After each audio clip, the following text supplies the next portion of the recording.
অনুকূল ঠাকুরের কথা একটু শুনে নিন আপনারা, তিনি কেমন গুরু। আসলে অনুকূল ঠাকুর কার কাছে মন্ত্র নিয়েছিল শুনলে চমকে যাবেন, নিজের মায়ের কাছে মন্ত্র নিয়েছিল। এই অনুকূল ঠাকুর ছোটবেলা থেকে মা বাবার প্রতি ভক্তি ছিল। এখানে যারা কীর্তন শুনতে এসছেন তাদের কাছে নিবেদন রইল, মা বাবার প্রতি যাদের ভক্তি আছে ওপরে তারা উঠবে, আর মা বাবার প্রতি ভক্তি যাদের নেই তারা ওপরে উঠবে, কিন্তু পড়ার সময়টা খুব তাড়াতাড়ি হবে। এই জন্য বারবার বলি, অনুকূল ঠাকুর প্রথম শিখিয়ে দিলেন মা বাবাকে ভালোবাসতে শেখো, তুমি ওপর দিকে উঠবে। নিজের মায়ের কাছে মন্ত্র নিয়েছিল অনুকূল ঠাকুর।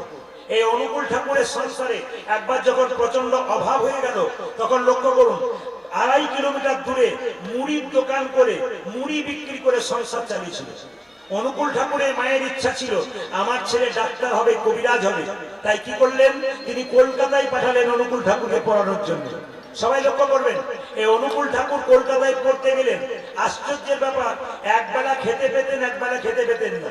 যে খাবারটা খেতেন সেটা আবার ভাগ করে করে খেতেন, তার সঙ্গে বন্ধুদের সঙ্গে। তখনই বুঝতে পেরেছিলেন তিনি দয়াল ঠাকুর হবেন, তিনি প্রেমের ঠাকুর হবেন। প্রমাণ কিন্তু দিয়ে দিয়েছিলেন। যে যেখানে আছেন মন দিয়ে শুনবেন মায়েরা, অনুকূল ঠাকুর এমন এমন দিন গেছে, ডাক্তারি পড়তে গিয়ে চাপা কলে জল খেয়ে সারাটা দিন কাটিয়ে দিয়েছে। গঙ্গার তীরে গিয়ে এক মনে ভগবানের ধ্যান করত।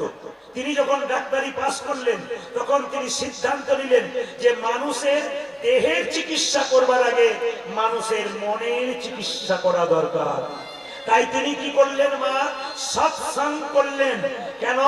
সৎসঙ্গে এলে দেহের যত রোগ আছে অনেক রোগ দূর হয় যদি মন তোমার ভালো হয়ে যায়। মায়েরা, আপনাদের মনের মধ্যে অনেকে রোগ আছে, দেখবেন দেহে কঠিন রোগ হলে তার চিকিৎসা দরকার আছে, অবশ্যই দরকার আছে। কিন্তু মাথায় রাখবেন, যদি সৎসঙ্গে বসেন তাহলে দেখবেন অনেকের মনের রোগ থাকে, আমার এই হচ্ছে, আমার ওই হচ্ছে। যদি কেউ সৎসঙ্গে থাকে তাহলে দেখবেন তার মনের রোগগুলো দূর হয়ে যায়। যেমন গতকাল আমি যেখানে ছিলাম, যার বাড়িতে বাসা ছিলাম, তিনি বললেন আমার অনেক রকমের রোগ ছিল, অনেক রকমের কষ্ট ছিল, আপনার কীর্তন শুনতে শুনতে কোন দিকে ওগুলো চলে গেছে। কেন? আমি এখন ভাবি যা হয়ে হবে, গোবিন্দের নামের মধ্যে তো আনন্দ আছে। এই জন্য অনুকূল ঠাকুর কি করলেন, প্রথমে ভাবলেন মানুষের মনের চিকিৎসা করতে হবে। এই মনের চিকিৎসা করতে গেলে প্রত্যেককে গুরু মন্ত্র নিতে হবে, আর যত গুরু মন্ত্র ভজন করবেন মনের ময়লাগুলো তত আস্তে আস্তে নিতাই গৌর হরি বল বলে পরিষ্কার হয়ে যাবে।